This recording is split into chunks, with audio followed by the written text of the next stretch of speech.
하나님, 우리 주님 사랑하시는 우리 서머나의 모든 성도들, 또 주님께 나온 성도들, 이 시간 또 아버지 하나님께 아랠 기도 제목이 많아서, 그리고 또한 내 옆에 있는 지체와 형제와 같은 성도들에게 또 아픔이 많아서, 또는 나라를 위해서 또 아픔이 많아서 우리 주님께 간구하고자 이곳에 나와왔습니다. 하지만 먼저 우리 주님, 우리에게 또 부족한 종을 통하여서 말씀을 허락하여 주셔서 이 말씀 붙들고 담대하게 주님의 보좌 앞에 간구할 기도 제목 가지고 나아가는 귀한 시간 될 수 있도록 이 시간 성령께서 우리를 붙들어 주시옵소서. 부족한 종이나 듣는 이곳에 있는 많은 주님 사랑하는 백성들 가운데 지혜와 은혜로 함께하여 주실 줄 믿사오며 감사합니다. 예수님 이름으로 기도합니다. 아멘. 오늘 본문 말씀이 이렇게 읽기만 해도 참 무겁죠. 왠지 이렇게 종말이라는 단어가 떠오르고요. 하루는 이제 제자들과 예수님이 이 성전을 지나갔어요. 그러면서 이제 성전을 보게 됐죠. 이 화려한 성전을 보면서 갑자기 예수님께서 이 제자들에게 이 성전이 무너질 것이다, 이런 말씀을 하십니다. 그런데 여러분, 이 성전에 대해서 이 당시에 예수님과 제자들이 지금 보고 있는 이 성전, 헤롯이 만든 이 성전에 대해서 한 성경사전은 이렇게 표현합니다. 제가 잠깐 읽어드리겠습니다. 헤롯은 공사 시작 18개월 만에 본체를 15층 규모로 개축하고 BC 9년경부터 BC 기원전 9년경부터 제단을 비롯한 주요 시설들을 모두 완성하였다. 하지만 여기에 만족하지 않고 헤롯은 성전뜰, 성전담, 성전문 등 외곽을 매우 아름답고 화려하게 꾸몄는데, 이 공사는 헤롯 사후 AD 64년까지 지속되었다. 이 성전 공사는 천여 명의 제사장들을 포함하여 무려 2만 명이 동원되는 어마어마한 대역사였다. 이때 사용된 돌의 크기나 대리석의 아름다움은 당시 건축물로서는 상상도 할 수 없는 것이었다. 대리석의 높이는 평균 90에서 120cm나 되었고, 어떤 것은 돌 하나의 길이가 12m이며 무게가 100톤이나 되는 것도 있었다고 한다. 그래서 이 성전을 본 자는 누구나 감탄하지 않을 수 없었으며, 유대 랍비들은 이 성전을 보지 못한 자는 아름다움이 무엇인지 알지 못한다 라고까지 이 성전을 극찬하였다고 한다. 여러분, 지금 예수님과 제자들이 보고 있는 성전이 바로 이 성전입니다. 물론 완공은 안 됐겠죠. 지금 한참 아름답게 웅장하게 만들어가고 있는 과정입니다. 그런데 예수님이 바로 이 어마어마한 성전이 무너질 것이라고 말씀을 하셨다라는 거예요. 그래서 제자들은 이후에 예수님께 조용히 나와서 이렇게 묻습니다. 여러분, 3절입니다. 3절 한번 읽어보겠습니다. 3절 시작. 예수께서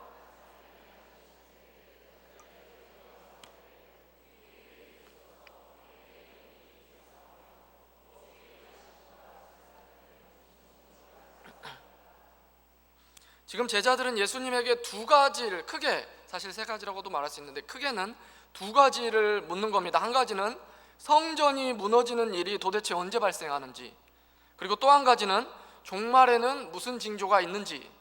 여러분, 그런데 지금 분명히 예수님은 성전이 무너질 거라고 말씀을 하셨는데 제자들은 종말을 묻고 있어요. 왜 예수님은 성전이 무너질 거라고 말씀하셨는데 제자들은 종말을 묻고 있는 걸까요? 사실 여러분, 제자들뿐만 아니라 그 당시 유대인들은 메시아 대망 사상이 있었어요. 그러니까 구약에서 약속한 메시아가 이 땅에 와서 세상을 심판할 것이다.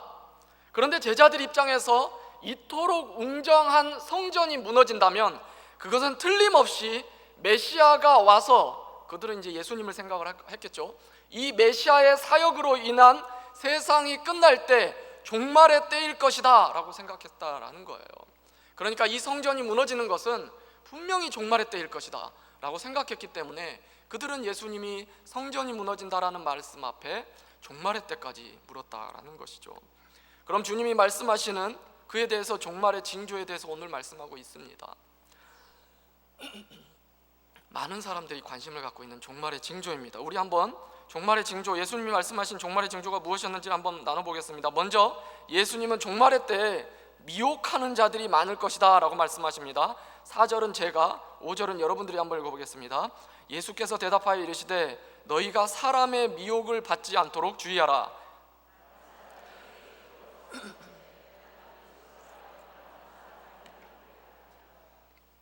여러분, 실제로 기독교 역사를 돌이켜보면 사실 이단과의 싸움의 역사라고 말해도 과장되지 않아요. 여러분, 지금도 마찬가지예요. 우리 주변에 얼마나 많은 이단들이 있습니까?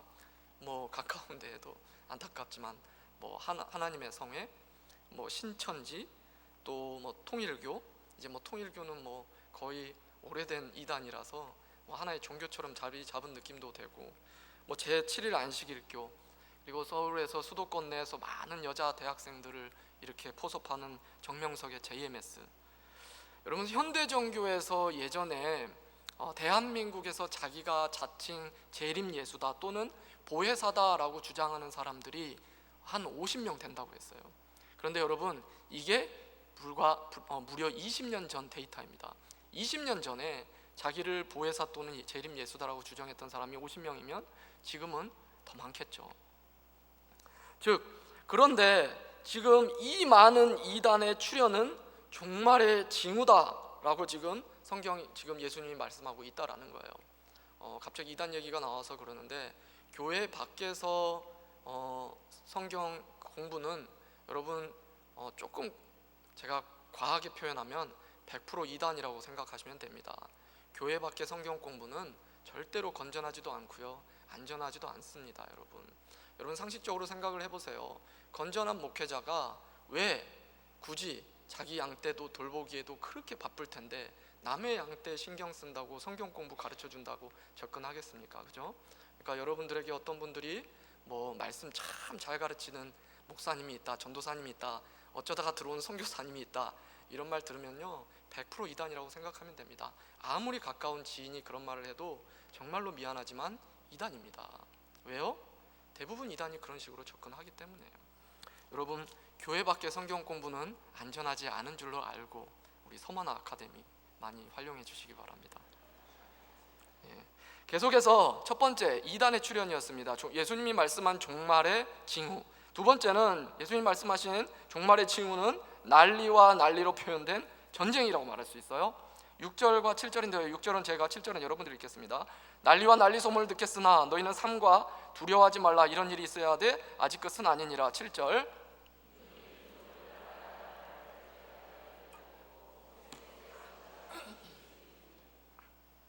여러분, 민족과 나라 간에 일어나는 발생하는 사람들 간의 전쟁, 또한 기근이나 자연재해, 지진 등의 자연재해와 같은 이러한 자연재해와 인간 사이에 벌어지는 또 자연과의 전쟁도 있어요. 이런 현상이 바로 종말의 징후다라고 우리 주님이 말씀하고 있었다라는 거죠. 실제적으로 우리 주변에 보면 끊임없이 전쟁이 일어나 왔습니다. 전쟁사예요. 인간 역사는 전쟁사죠. 그렇죠? 지금도 세상의 어느 곳에서는 지금도 한참 전투 중일 겁니다. 전쟁 중이죠. 뿐만 아니라 우리나라도 지금 사실 전쟁이 이렇게 완전히 종식된 건 아니죠. 남북 간의 대치 상황 가운데 아직도 긴장감이 있습니다. 미사일 쏜다 안 쏜다 이렇게 위협을 받고 있고요. 국가 간의 전쟁뿐만 아니라 지금은 사실 테러와의 전쟁도 전 세계적으로 굉장히 심각한 문제 아닙니까? 이슬람 무장 단체들이 굉장히 비인도적인 무차별적인 테러로 인해서 얼마나 무고한 사람들이 생명을 잃고 있습니까? 전쟁만큼 또 자연재해에 대한 피해도 적지 않죠. 우리가 뭐 금방 떠오르면은 우리나라에도 얼마 전에 지진이 있었죠, 그렇죠? 그래서 아직도 포항이나 경주 이쪽에는 그 지진의 두려움으로 아직도 자기 집에 들어가지 못하는 사람들이 있다고 들었어요. 뭐 인도네시아의 쓰나미 우리가 대표적으로 기억하고, 스촨성, 중국의 스촨성의 대지진, 또 얼마 전에 일본의 이 해일 때문에 일어났었던 또 그 무시무시한 대자연의 재해, 그리고 네팔의 또 지진, 대표적인 재해들만 제가 이야기를 했는데요. 얼마나 많은 재해들이, 자연재해들이 지금도 끊임없이 일어나는지 몰라요. 종말의 징후 두 번째, 전쟁과 자연재해였습니다. 그리고 종말 마지막 때에 신자들이 박해를 받게 된다라고 우리 주님 말씀하셨습니다. 9절과 10절입니다. 9절 제가 있습니다. 그때 사람들이 너희를 환난에 넘겨주겠으며 너희를 죽이리니 너희가 내 이름 때문에 모든 민족에게 미움을 받으리라. 10절입니다.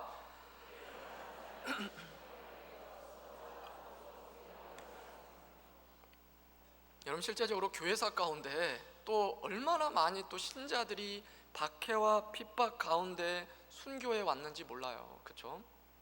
로마 통치하에서 많은 그리스도인들이 갇혀서 사자밥이 되고 또 불에 타염을 당해서 죽고 얼마나 순교를 당했는지 모르고요. 종교개혁 당시에도 진리를 지켜보겠다고 기독교를 선택했었던 많은 우리 믿음의 선배들이 피를 흘렸습니다. 박해와 핍박 가운데 순교를 당했습니다. 또한 우리나라에도 먼 유럽의 이야기만이 아니죠. 우리나라에도 복음이 들어왔을 때 복음을 가지고 들어온 선교사님들이나 또는 이 땅의 최초의 우리 믿음의 선배들, 믿음의 조상들이 대부분이 얼마나 많이 순교를 당하고 핍박을 당하고 박해를 당하고 죽었는지 모르죠. 뿐만 아니라 일제시대 이제 교회적인 대대적인 박해 때문에 교회가 문을 닫아야 되는 일까지 벌어졌죠.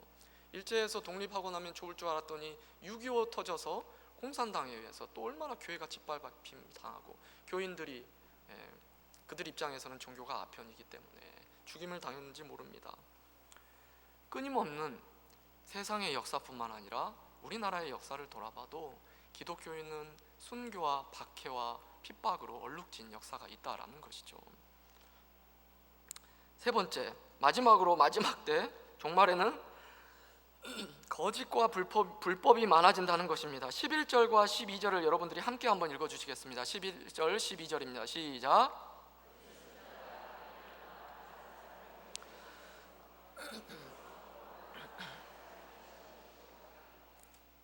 어린 시절에는 정의나 진리가 뭔가 살아있을 것이라고 생각을 했는데 갈수록 참 모호해집니다. 그렇죠? 기독교를 벗어나서요.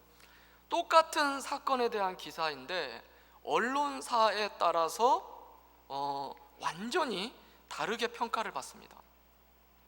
무엇이 진실이고 얼마만큼이 과장이고 은폐인지 사실 구분이 안 갈 때가 많아요. 우리는 때로는 거짓이 진실보다도 더 사실처럼 포장되어지고 믿어지는 사람들이 또 그렇게 믿게 되는 그런 사회를 살아가고 있어요. 이후에 그게 거짓이었다라는 것이 드러나기도 하고 또는 이게 진짜인지 가짜인지 애매한 상황 가운데 그것을 받아들여야 되는 상황도 있고 그렇지 않습니까? 사회 여기저기에 또한 부패는 얼마나 또 얼룩져 있습니까? 정의가 설 자리가 없어 보여요. 언론에 드러나는 모든 실체들을 보세요. 믿었다 하면 드러나면 부패와 부정, 정의가 설 자리가 없어 보인다는 거예요.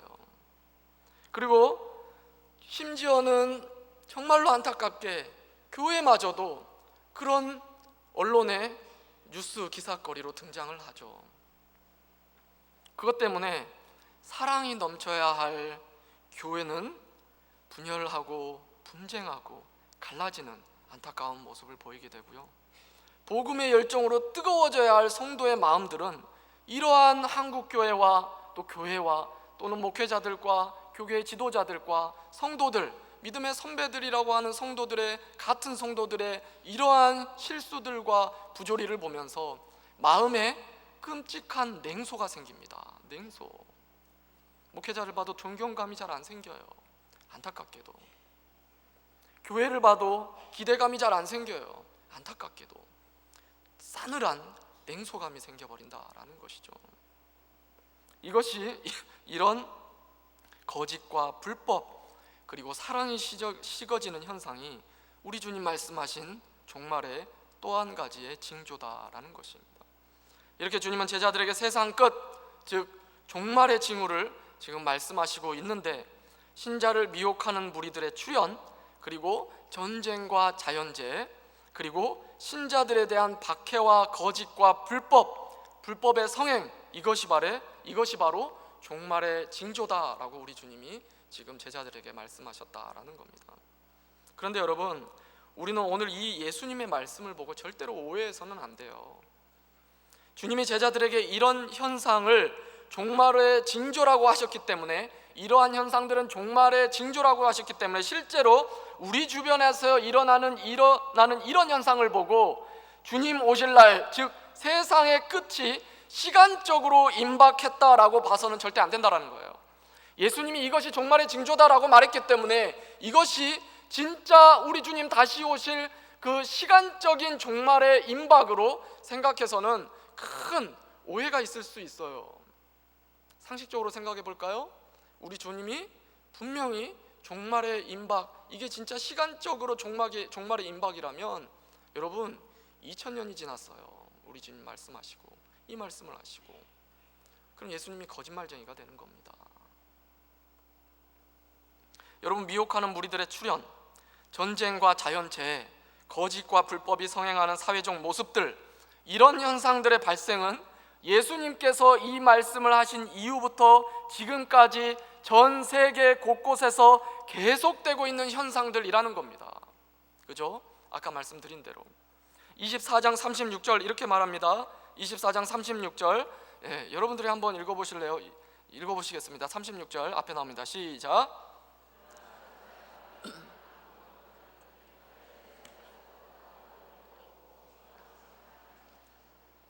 예수님이 지금 그날, 주님 다시 오실 날, 말 그대로 우리가 알고 있는 모든 것이 멸망하게 될, 불태워질 종말의 때는 아무도 모른다. 하늘의 천사들도 아들도 나도 모른다. 예수님 진짜 모르지는 않겠죠. 그만큼 지금 이게 이렇게 비밀에 감싸있다라는 것을 말씀드리는 겁니다. 오직 아버지만 아시니라. 주님 다시 오실 그날에 대해서 자신도 모른다고 할 정도로 그 시와 때에 대해서는 말씀을 주님이 아끼셨어요. 그런데 마치 우리 주님이 그 때를, 그 시각을 알려주기 위해서 뭔가 대단한 힌트를 알려주기, 조심스럽게 너희들만 알고 있으라고 이렇게 힌트를 알려주고 있다는 것은 모순이 된다는 거죠. 여러분, 이 말씀을 절대로 종말의 시간적 임박으로 봐서는 안 된다는 거예요. 물론 여러분, 예수님의 이 말씀 이후에 또 24장 계속해서 선언되는 말씀을 보면 성전이 멸망할 진짜 역사 가운데 일어날 주후 70년에 예루살렘이 멸망한, 로마에 의해서 멸망하고 불타져 버리고 성전이 완전히 파괴돼 버릴 것에 대한 예언, 그리고 그것 때문에 백성들이 피난을 가야 될 수밖에 없는 그 환란의 시기가 온다라는 것에 대한 예언, 역사적인 예언도 분명히 하십니다. 그리고 또한 진짜 주님 다시 오실 때 그때 일어날 주님이 어떻게 오시는지에 대한 이야기도 하세요. 그런데 여러분, 지금 앞서 나오고 있는 이 말씀들은, 주님이 말씀하시는 이 종말의 징후는 진짜로 시간적 임박이 아니라는 거예요. 그럼 여러분, 이 예수님의 말씀을 어떻게 이해해야 할까요? 이게 중요하겠죠. 본문을 다시 보면 주님이 이런 징조들을 마주할 때 두려워하지 말라고 말씀하시면서 이런 징조가 결코 끝이 아니라 시작이다, 이렇게 말씀해 주신다는 거예요. 6절 한번 읽겠습니다. 오늘 본문의 6절 여러분들이 읽고요, 8절은 제가 읽겠습니다. 6절입니다. 시작.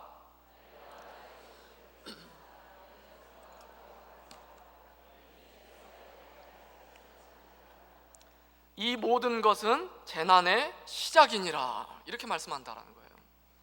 여러분, 여기서 재난이라는 단어의 헬라어 원뜻에 보면 고통이라는 의미가 있는데 산고입니다. 해산의 고통, 이 산고라는 의미가 있다는 거예요. 그러니까 여러분, 어머니가 한 아이를 낳을 때 이 산고가 갑자기 폭발적으로 으악 하고 애가 뿅 나오지 않잖아요. 점차 이 통증이 이렇게 심해지다가 나중에 아이가 응애하고 나오잖아요. 재밌게도 예수님이 이 단어를 썼다라는 거예요.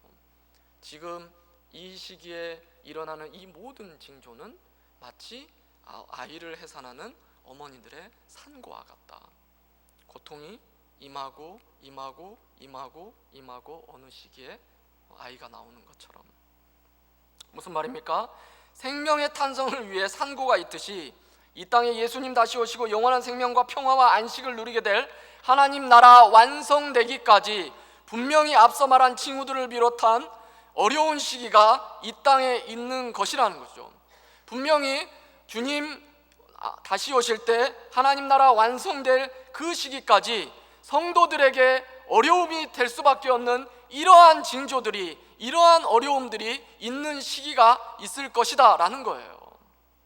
즉 이런 징조들을 볼 때 신자는 이것을 절대로 시간적인 임박으로 오해하고 두려움을 느끼면서 세상의 모든 일이 마치 아무 의미 없는 것처럼 생각해버리는 것이 절대로 아니라, 이 세대가 바로 주님 오실 날을 기다리는 시대다, 이 시대가 바로 주님 다시 오실 날을 기다리는 시대다 라는 생각을 갖고 주님 반드시 오신다라는 사실을 기억하면서 산고와 같은 삶의 환난을 인내해야 된다라고 지금 주님이 말씀하고 있다라는 거예요.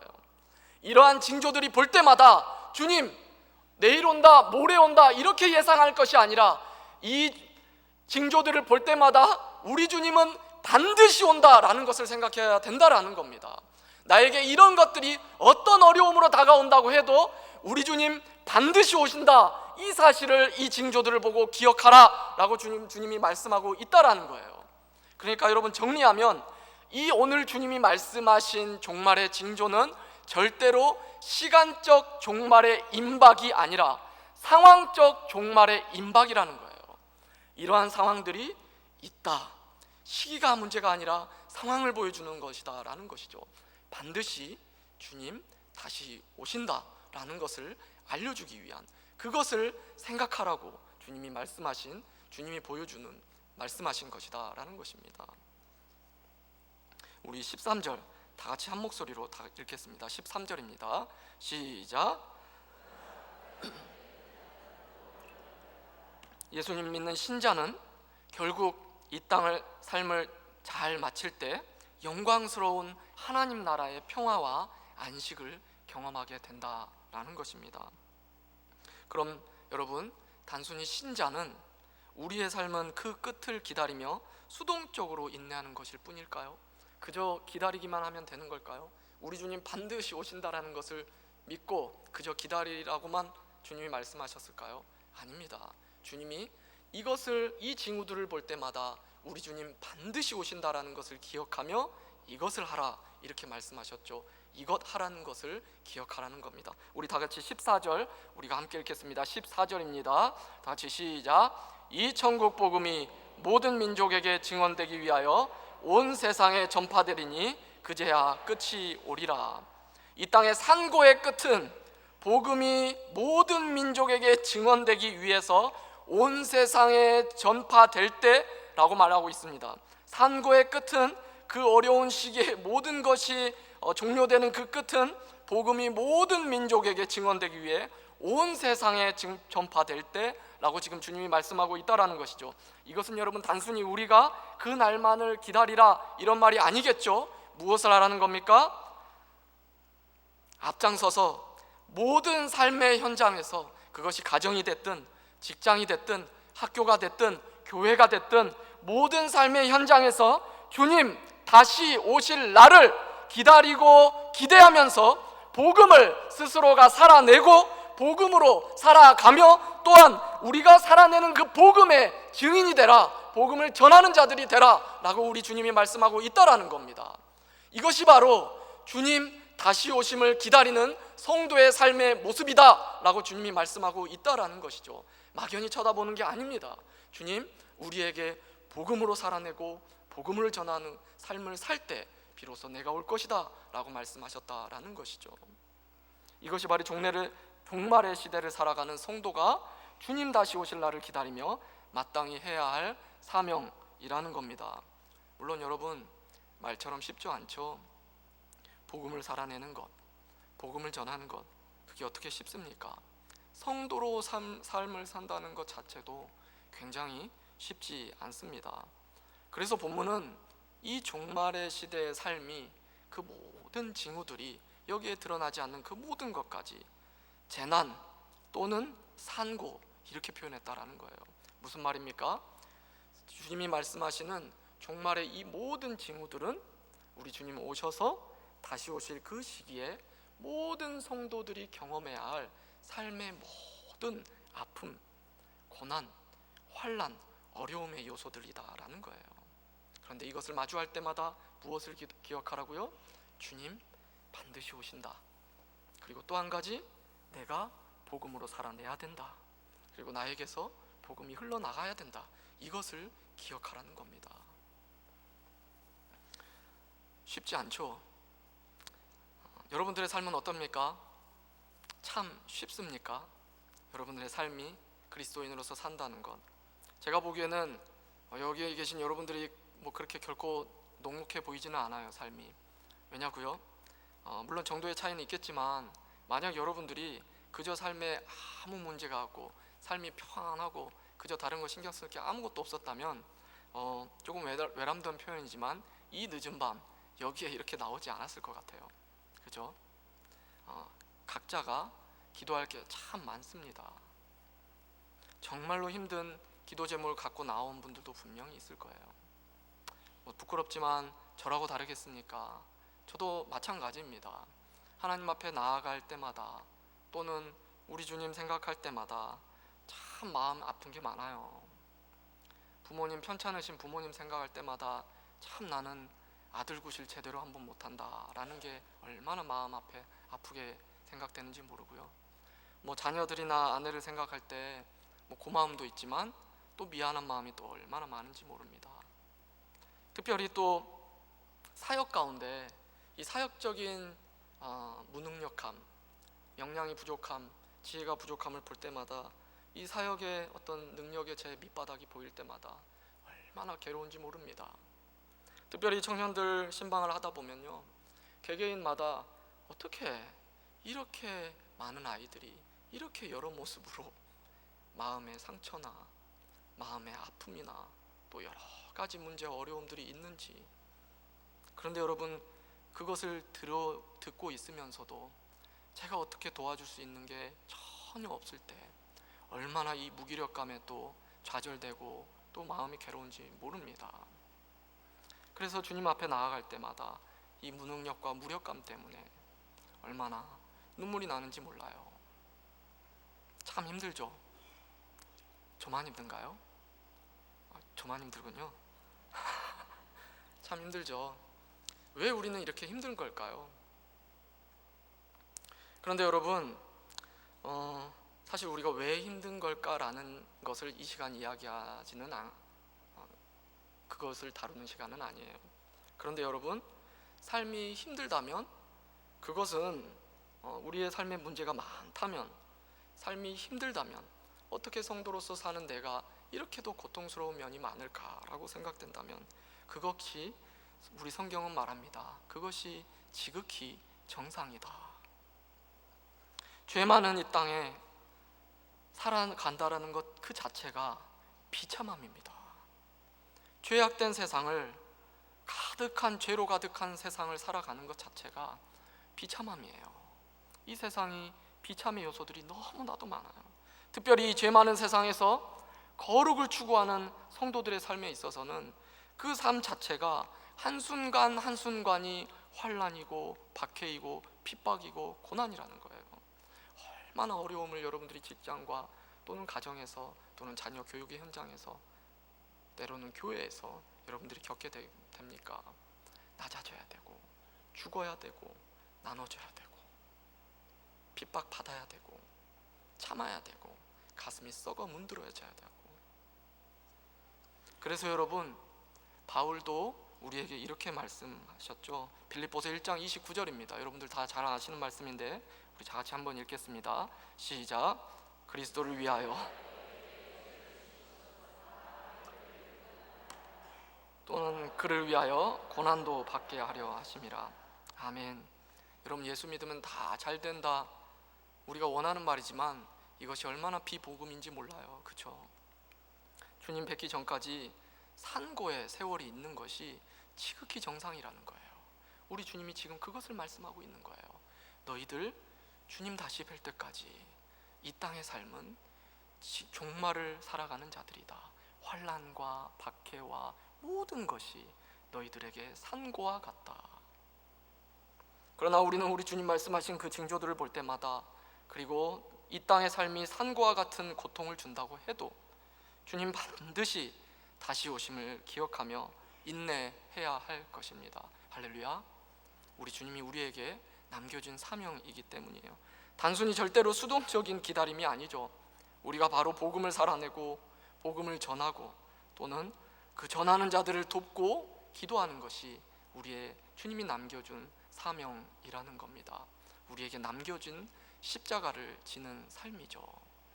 이 시간 함께 기도하실 때 우리 찬양 부르고 찬양의 가사를 기억하면서 우리가 함께